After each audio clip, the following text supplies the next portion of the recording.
जो गौड़िया मठ की भूमि है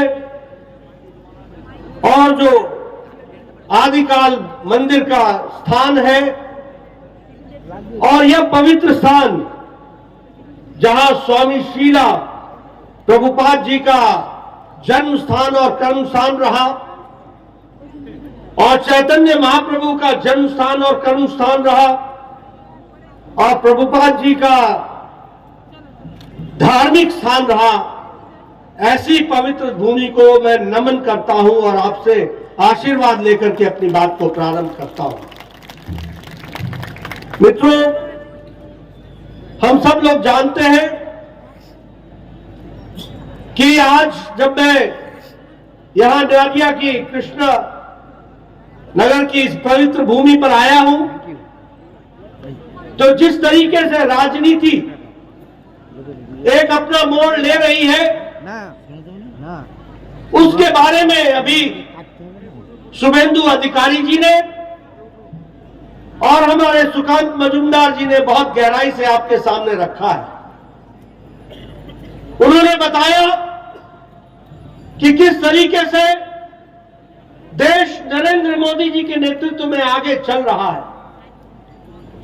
उन्होंने यह भी बताने का प्रयास किया कि दुनिया में आज भारत की तस्वीर और तकदीर बदली हुई दिखती है, और दुनिया को एक अपना स्थान देने का काम हमारे प्रधानमंत्री मोदी जी ने अपने कर्तृत्व से, अपनी नीतियों से किया है। मित्रों, आज मैं यहां पर आया हूं तो मैं आप लोगों को देख रहा था, किसी ने भी मुंह पर मास्क नहीं लगाया है और सब लोग बहुत नजदीक नजदीक बैठे। ये तस्वीर आप दुनिया के किसी और देश में नहीं देख सकते। अमेरिका में भी और चीन में भी अभी देश कोरोना से लड़ रहा है, लेकिन प्रधानमंत्री मोदी जी के नेतृत्व में 140 करोड़ का देश 220 करोड़ का वैक्सीनेशन टीकाकरण लेकर के स्वास्थ्य का कवच पहन करके बैठा है। यह बदलता भारत है। एक समय था इस देश में चेचक की दवा को आने में 25 साल लग गए। इस देश में टेटनस की दवा को आने में 27 साल लग गए। इस देश में पल्स पोलियो के प्रोग्राम को पोलियो से 2 बूंद के इलाज के लिए 30 साल राष्ट्रीय प्रोग्राम बनने में लग गए। लेकिन कोरोना की मार जब पड़ी तो कोरोना के अंदर 9 महीने के अंदर प्रधानमंत्री मोदी जी के नेतृत्व में एक नहीं 2 वैक्सीन भारत में बन करके तैयार हुई और आपको दी गई, ये आपको सबको मालूम है। और आज भारत 100 देशों को वैक्सीन देने वाला देश बन गया। 100 देशों को, जिसमें से 50 देशों को मुफ्त देने वाला भारत बन गया। कभी आपने सोचा था कि भारत देने वाला भारत होगा? भारत हमेशा लेने वाला भारत था। यह मोदी जी के नेतृत्व में आज दुनिया में भारत देने वाला भारत बन गया। यह भी हमको ध्यान में रखना चाहिए। आज अगर मैं बात करूं, आप सबके पास मोबाइल है ना? मोबाइल सबके पास मोबाइल है कि नहीं है? है कि नहीं है? 2014 में 92% मोबाइल बाहर से आता था और 2022 में 97% मोबाइल अब भारत में बनता है। भारत दुनिया को देने के लिए तैयार हो गया। और ये जो एप्पल का मोबाइल है ना, इस पर भी अब लिखा हुआ है मेड इन इंडिया। अब यह भी इंडिया में बनने लगा है। मैं इसलिए आपको बता रहा हूं, दुनिया में हम स्टील मंगवाया करते थे, आज दुनिया को इस्पात देने वाला भारत दूसरे नंबर का देश बन गया है। आज भारत सबसे सस्ती और सबसे अच्छी दवाई भारत को ही नहीं दुनिया को देने वाला भारत बन गया है, यह भी हमको ध्यान में रखना चाहिए। आज केमिकल में भारत सबसे आगे निकल गया है। आज डिफेंस में जहां यूपीए की सरकार में, कांग्रेस की सरकार में भ्रष्टाचार होता था, पनडुब्बी खरीदने जाओ तो भ्रष्टाचार, हेलीकॉप्टर खरीदने जाओ तो भ्रष्टाचार, अगर कुछ और खरीदने जाओ तो भ्रष्टाचार। आपको जानकर खुशी होगी कि भारत का एक्सपोर्ट, भारत डिफेंस में एक्सपोर्ट 364% हमारा बढ़ गया और दुनिया को भारत सप्लाई करने लगा है। यह भारत की तस्वीर बनी है। आप बताइए, दुनिया में भारत की धाक बनी है कि नहीं बनी है? बनी है कि नहीं बनी है? मोदी जी के समय बना है कि नहीं बना है? अभी आपके सामने मैं यह भी बताना चाहता हूं कि हम 10वें नंबर की इकोनॉमी होते थे, लेकिन आज जब दुनिया कोरोना से लड़ रही है, जब यूक्रेन की लड़ाई दुनिया को सप्लाई चेन में तंग कर रही है, तो भारत, जिस देश ने हमको 200 साल राज किया, ब्रिटेन, उसको पिछाड़ करके 5वीं नंबर की अर्थव्यवस्था भारत बन गई है। यह भी हमको ध्यान में रखना होगा।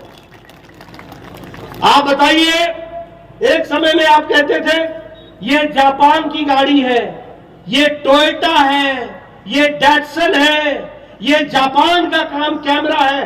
आप कहते थे कि नहीं कहते थे? कहते थे कि नहीं कहते थे? आज भारत गाड़ी बनाने में, कार बनाने में, ऑटोमोबाइल इंडस्ट्री में जापान को पिछाड़ करके तीसरे नंबर का देश हो गया है। यह भी हमको याद रखना चाहिए। अब हमसे आगे सिर्फ 2 देश हैं, अमेरिका और चाइना, और उसके बाद भारत है जो सबसे ज्यादा गाड़ियां बना रहा है। ऑटोमोबाइल इंडस्ट्री में भारत सबसे आगे निकल रहा है। यह बदलती तस्वीर है और इसी तरीके से देश को आगे ले जाने का काम कर रहे हैं। अभी अभी शुभेंदु अधिकारी जी आपसे चर्चा कर रहे थे कि हमने शौचालय दिया, हमने आवास दिया, हमने गैस का कनेक्शन दिया, हमने गांव में बिजली पहुंचाई। मित्रों, मैं एक बात आपको बताना चाहता हूं। मैं 1993 में एमएलए बना था। 1993 में उस समय मेरा बीडीओ आकर के कहता था कि 1-2 पंचायत में आपको एक इंदिरा आवास योजना मिला है, एक इंदिरा आवास योजना, बताओ कहां दूं? और मैं बोलता था कि अगर 2 पंचायतों में एक घर मिला है इंदिरा आवास का, तो तू ही रख ले अपने पास, मैं किसको दूंगा? यहां 100 बीमार है और 1 अनार है, क्या किया जा सकता है? लेकिन आज मोदी जी के राज में 3 करोड़ 60 लाख प्रधानमंत्री आवास योजना में पक्के मकान बना करके दुनिया को दी गए हैं। यह हमको ध्यान रखना चाहिए। करो, आपने एक काम करो, और वो काम यह है कि कमल के निशान पर वोट डालो और हम उनको धोरेंगे भी और जेल में डालेंगे भी। ये भी आप ध्यान रखना। लेकिन मित्रों, मैं आपका ज्यादा समय नहीं लेना चाहता हूं। सारी बातें सुकांतो मजूमदार जी ने आपको बता दी है, सारी बातें आपको शुभेंदु अधिकारी जी ने बता दी है। केंद्र पैसा भेजता है और आपके यहां भ्रष्टाचार होता है। बोलो, टोलाबाजी होती है कि नहीं होती है? बोलो, आपने प्रधानमंत्री गरीब कल्याण अन्न योजना में अनाज की चोरी की है कि नहीं की है? आपने गरीबों को अनाज पहुंचाने में भ्रष्टाचार किया है कि नहीं किया है? आपने प्रधानमंत्री आवास योजना के पैसे में घोटाला किया है कि नहीं किया है? आपने सौभाग्य योजना में घोटाला किया है कि नहीं किया है? आपने प्रधानमंत्री आवास योजना में घोटाला किया है कि नहीं किया है? और जब आपकी इंक्वायरी होती है तो दीदी आप तिलमिला जाते हो, बोलते हो मोदी सरकार, मोदी सरकार, मोदी सरकार। अरे मोदी सरकार ईमानदार सरकार, आपकी सरकार बेईमान सरकार। इस बात को आपको समझना होगा। और मोदी जी ने लाल किले के प्राचीर से कहा है, भ्रष्टाचारियों को छोड़ेंगे नहीं, जेल में डाल करके ही हम चैन लेंगे। ये बात हमने कही। अभी देखो, अगर सुधेंदु अधिकारी को जज के माध्यम से राहत मिलती है और जज ये कहता है कि सुधेंदु अधिकारी को गलत तंग किया जा रहा है, तो तृणमूल कांग्रेस के कार्यकर्ता जज के खिलाफ खड़े हो जाते हैं और जुडिशरी के खिलाफ आवाज उठाते हैं।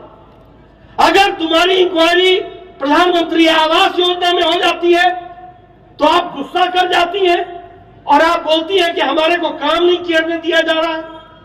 अगर आपकी इंक्वायरी मनरेगा में किसानों के पैसे को खाने पर होती है तो आपको चिंता हो जाती है। आप बताइए, सबसे ज्यादा ह्यूमन ट्रैफिक यहां हो रहा है कि नहीं हो रहा है? सबसे ज्यादा महिलाओं पर अत्याचार हो रहा है कि नहीं हो रहा है? आप बताइए, सबसे ज्यादा भ्रष्टाचार हो रहा है कि नहीं हो रहा है?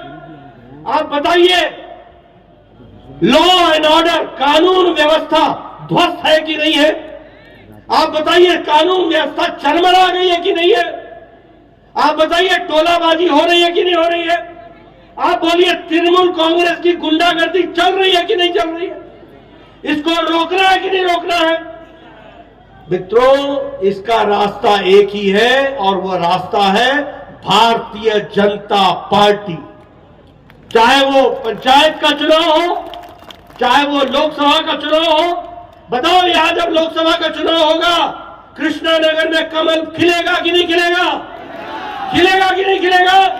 मैं पीछे से सुनना चाहता हूं, खिलेगा कि नहीं खिलेगा? खिलेगा कि नहीं खिलेगा? मेरी ये आवाज सुन करके दीदी गुस्सा हो जाती है। आप जब बोलते हो खिलेगा तो उनको गुस्सा आ जाता है, उनको चिंता हो जाती है। और मैं कई बार उनको बोलता हूं, एक बैठक में हमारे बगल में बैठी थी, मैंने बोला, दीदी इतना गुस्सा मत किया करो, आप संविधान के तहत काम करो, नियम कानून के साथ चलो, भ्रष्टाचारियों का साथ छोड़ो और ईमानदार तरीके से आप बंगाल की सेवा करो। आपको भगवान ने मौका दिया है। हम जाते थे सड़क बनाने के लिए, हमारा बजट साल भर का होता था 2 करोड़, मेरी सड़कें होती थी 40। कहां डालेंगे इस पैसे को?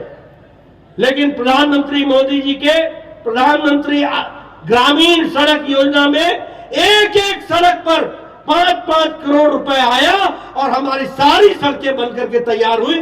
गांव में सड़क पहुंची, सभी मौसम में चलने वाली सड़क पहुंची। ये भी हमको ध्यान में रखना चाहिए। गैस का सिलेंडर, बोलिए बहनों, आपको पहुंचाया गया कि नहीं पहुंचाया गया? गैस का सिलेंडर पहुंचाया गया कि नहीं पहुंचाया गया? लेकिन मित्रों, मुझे 2-3 बातें बड़े दुख के साथ कहनी पड़ती है कि यहां आवास योजना का पैसा भी खा लिया गया। मुझे दुख के साथ कहना पड़ता है कि यहां शौचालय का पैसा भी खा लिया गया। मुझे दुख के साथ कहना पड़ता है कि मनरेगा में भी यहां भ्रष्टाचार हुआ है। ये क्या है? ये बंगाल की हालत क्या बना रखी है दीदी आपने? अभी बता रहे थे, सुकांत मजूमदार जी बोल रहे थे कि गोरू खा गए, बालूर खा गए, कोयला खा गए, कुछ छोड़ा ही नहीं खाने से। और शौचालय की भी बात कर रहे थे। ये आपके बांग्ला भाषा में ये क्या क्या बोल रहे थे, वो भी मैंने सुना। कैसी हालत ला करके खड़ी कर दी है। पैसा भेजे मोदी जी, पैसा भेजे मोदी जी, और यहां तुम घोटाला कर लो, और जब तुम्हारी इंक्वायरी हो तो बोलो कि भारत सरकार मेरी दुश्मन है। चोरी भी करनी है और सीना चोरी भी करनी, चोरी भी करोगे और सीना चोरी भी करोगे। अभी अभी सुधेंदु अधिकारी जी कह रहे थे, धोरो धोरो, चोर के धोरो, जेल में भरो। मित्रों, कमल के वोट पर निशान लगाओ, धौर भी देंगे, जेल में डाल भी देंगे। याद रखना, ये मैं आपको बताना चाहता हूं।